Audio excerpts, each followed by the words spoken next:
In today's programme, our team of real governors will be tackling a hypothetical but realistic situation as it develops in a school. Today's challenging dilemma is about an internal promotion and the authority of the head teacher. Meet the panel. Eunice Evans, a chair of governors with over 15 years' experience. Andy Child, currently an LEA governor with 9 years' experience.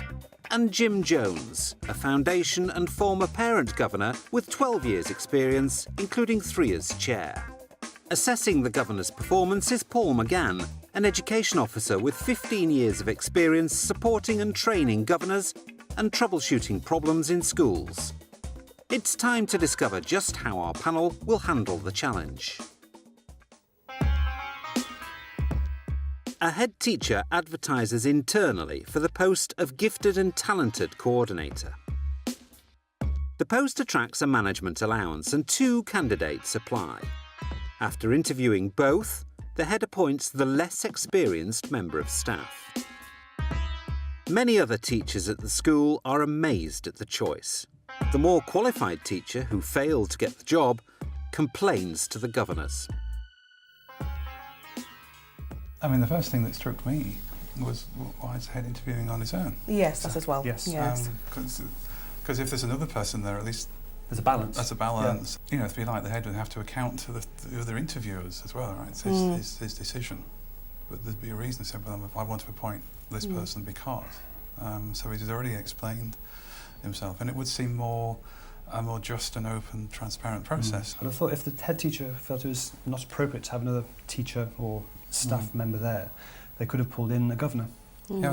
Yes. To act as a balance, as an independent voice.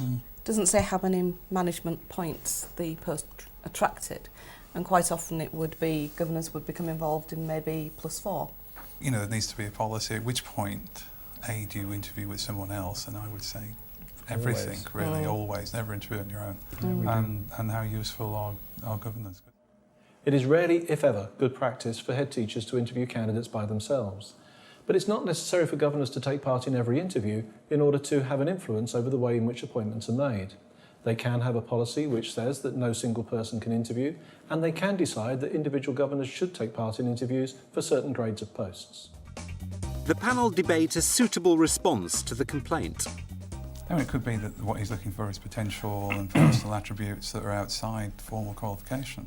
Yes. And sometimes you'll get that. A very well-qualified person may not be the one for that job.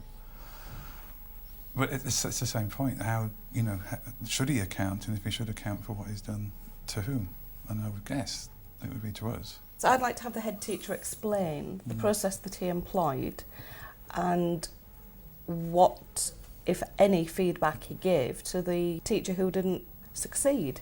And if he'd followed that procedure, I'd hope that a complaint wouldn't have arisen following that. And why should we have the complaint? The complaint should actually be handled within the school. We may say, well, you need to take this back down to a different level, and then we'll see it maybe later on. Absolutely. We can flag things up. We may just want to bounce because it it's back. taken to governors doesn't mean to say they've got We've to got to look handle at it. it. Not at all. It could lead to an issue with the governors having to interview the head teacher.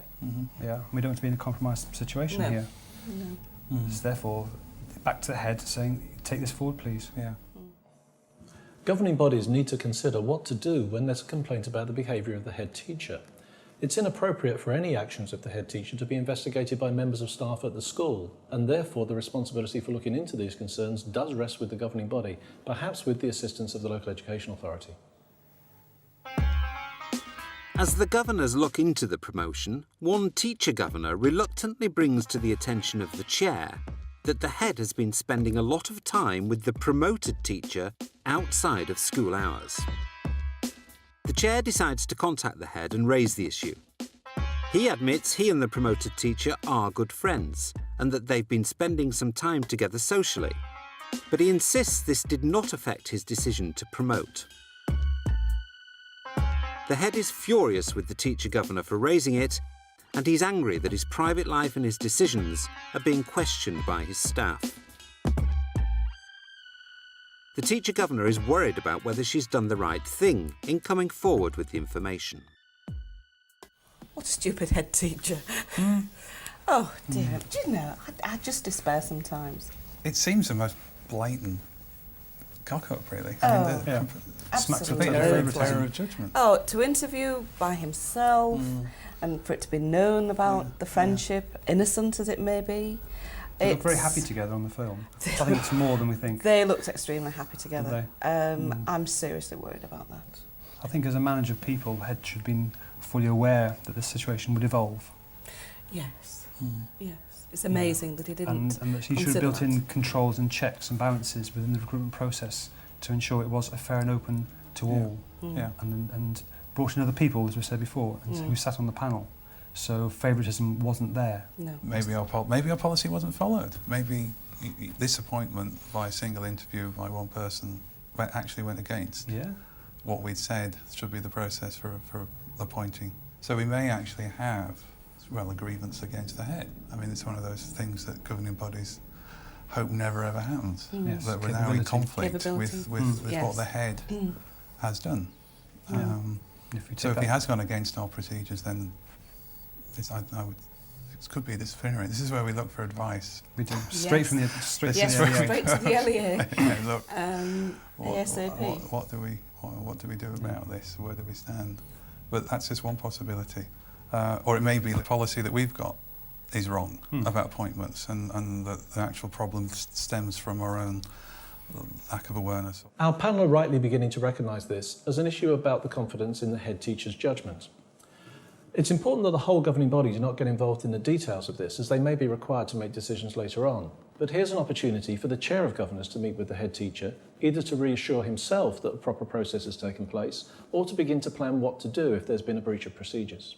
My opinion is the teacher governor has nothing to be worried about, because in actual fact, they've stated a fact which not is a known, which is known in the school. It's a fact known by everyone in the school, it would appear, and so he shouldn't have any qualms about that. So it seems to be about boundaries then. What is the head entitled to be furious about? I mean, if a member of the governing body makes a statement about the behaviour of the head teacher, well, that's the member of the governing body, whether it was you or me or anybody That's else. right. The fact it's the teacher governor at this point is irrelevant. So maybe the head needs to have it pointed out to him where the limits of his authority lie, and it would have been just as wrong for the teacher governor to have kept this information quiet. I don't think the teacher governor should be afraid of speaking out. Yeah. No. Oh no, that should be made clear. As long as the teacher governor has raised this issue first and foremost with the chair of governors rather than in an open governing body, then nothing untoward has taken place and the head teacher has no real right to feel annoyed.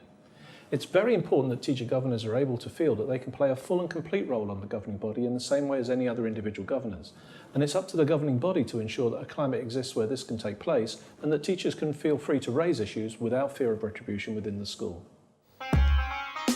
When the promoted teacher herself is questioned, she confesses she's having an extramarital affair with the head. The head argues he didn't lie about the affair, as no one has directly questioned him about it. The promoted teacher begins to suffer negative reactions from colleagues, and the other unsuccessful candidate demands she stands down. The story circulates, and several pupils at the school get wind of the affair. People have an expectation of standards of behaviour, and for a head teacher to have an extramarital affair with a teacher, for me personally, goes beyond the pale. So is that on general moral grounds, that this is a wrong thing to do, regardless of the context? Yes, I think actually it is. Right.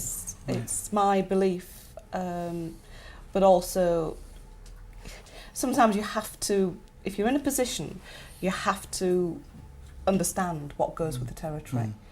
And if he doesn't feel capable of carrying on in that capacity, you know, that above everything else, what comes first for him is his affair, his friendship with the teacher, he may have to reconsider his position.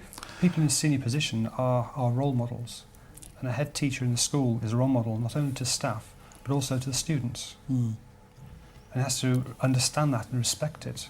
So we are expecting, you know, a clean behaviour sheet, as it were, and this has gone on to the edges of the school. For me, it's the point is this whatever his personal morals are, it's now intruded into the business of the Yes. school, That's and that's when it's crossed. It's when it becomes the abuse of trust, the abuse of authority, the misuse of power. I think that's when it gets definitely wrong, and I think that's where this head Yes, it's here, isn't it? crossed it. His abuse of his position as an appointing officer to appoint somebody. I'm intrigued. I'm just thinking now, is this actually a possible dismissable offence? And we've mentioned the word dismissal. Would it be that bad? Bringing the school into disrepute? I don't know. Serious consideration by the Yeah. chair. Unless there is something specific in the school's code of practice or the way in which they appoint teachers, for instance in a church school, which relates directly to the morals of the person taking up the post, governors are on very tricky ground if they start trying to make judgments about the way in which individuals lead their lives. However, our panel have reached the point where they're considering the impact of the head teacher's judgment and the way in which the head teacher has conducted himself on the way in which the staff, the governing body and potentially the parents have confidence in him as a leader of the school.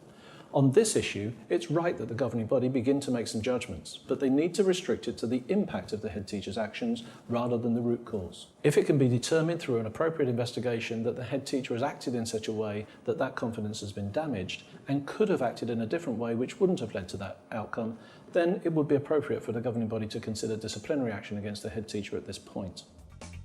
Finally, the panel discuss what should be done about the promotion.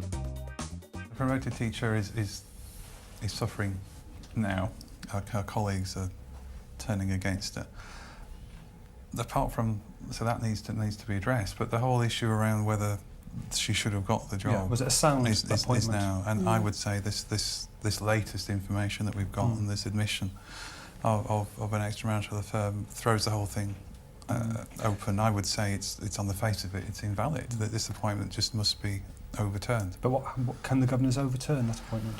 This is new information about one of the candidates that wasn't available at the time. I mean, I put it in that vein. We've now discovered something about you that wasn't known at the time of interview. Yes.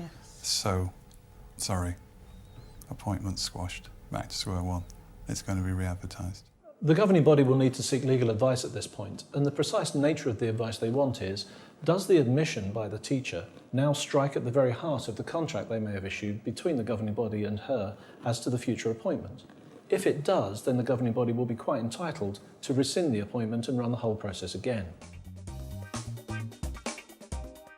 Personal relationships between staff members are bound to be sensitive issues, particularly if the head teacher is involved. In general, it's very difficult territory for a governing body to start being too prescriptive about the personal lives of their staff.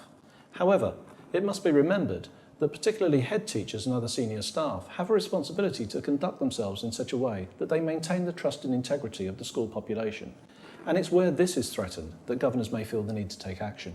The time for deciding that you're not happy with a particular appointment process is not just after an appointment has taken place.